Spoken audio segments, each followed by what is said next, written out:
આદિવાસી વિદ્યાર્થીઓની post metric શિષ્યવૃત્તિ મુદ્દે સચિવાલયના ગેટ નંબર 1 બહાર વિરોધ પ્રદર્શન। ધારાસભ્ય ચૈતર વસાવા અને વિદ્યાર્થી આગેવાન યુવરાજસિંહ જાડેજા સહિત મોટી સંખ્યામાં વિદ્યાર્થીઓ સચિવાલય ગેટ 1 બહાર પહોંચ્યા હતા। હાથમાં પ્લેકાર્ડ સાથે વિરોધ નોંધાવ્યો। જોકે વિરોધ પ્રદર્શનને લઈ ગેટ બહાર પોલીસ બંદોબસ્ત ગોઠવી દેવામાં આવ્યો છે। आदिवासी समाजना जे विद्यार्थीओ छे जेमने पोस्ट मेट्रिक शिष्यवृत्तिने लईने अत्यारे तेओ सचिवालये आव्या छे अने आप जोई रह्या छो अहींया आगळ विद्यार्थीओ साथे अहींया आगळ लोको छे ते उग्र आंदोलन छे ते करी रह्या छे। बेन शुं कहेशो शेना माटे आव्या हता? शिष्यवृत्ति लेवा माटे। आप जोई रह्या छो के अहींया आगळ शिष्यवृत्ति माटे अहींया आगळ विद्यार्थीओ आवे छे, तमारी शुं मांग छे? आप જોઈ રહ્યા છો કે અહીંયા આગળ મોટી સંખ્યામાં જે વિદ્યાર્થીઓ છે જે આદિવાસી સમાજના બાળકોના જે પોસ્ટ મેટ્રિક શિષ્યવૃત્તિના મુદ્દાને લઈને આજે વિધાનસભામાં પહોંચતા હતા ને રોકવામાં આવ્યા છે। બેન શું માંગણી છે? વિદ્યાર્થીઓ શું કહી રહ્યા છે? વિદ્યાર્થીઓ આ આદિવાસી વિદ્યાર્થીઓ છે જે વંચિત કોમમાંથી આવે છે અને જ્યારે એ લોકોને ભણતરની શિષ્યવૃત્તિ ના મળે તો એમનું ભણતર અધૂરું રહી જતું હોય છે।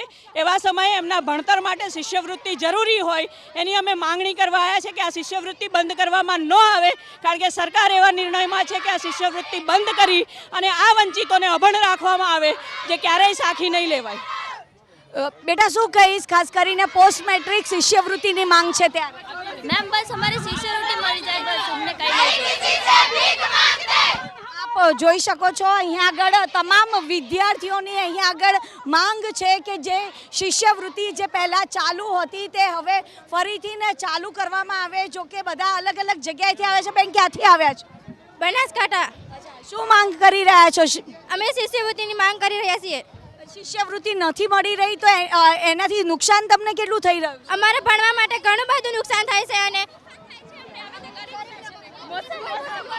બહુ નુકસાન થાય છે। અમારા મમ્મી પપ્પા ખેતી કરે છે એટલા માટે અમે શિષ્યવૃત્તિ લઈએ છીએ। અમને નુકસાન થાય છે એટલા માટે અમે આવ્યા છીએ। અમારો હક માંગવા માટે અમે આવ્યા છીએ। અહીંયા તમામ વિદ્યાર્થીઓ છે તે પોતાનો હક માંગવા માટે આવ્યા છે। સચિવાલય ગેટ નંબર 1 થી આ તમામ લોકોની જે અટકાયત છે તે અહીંયા આગળ કરવામાં આવી છે।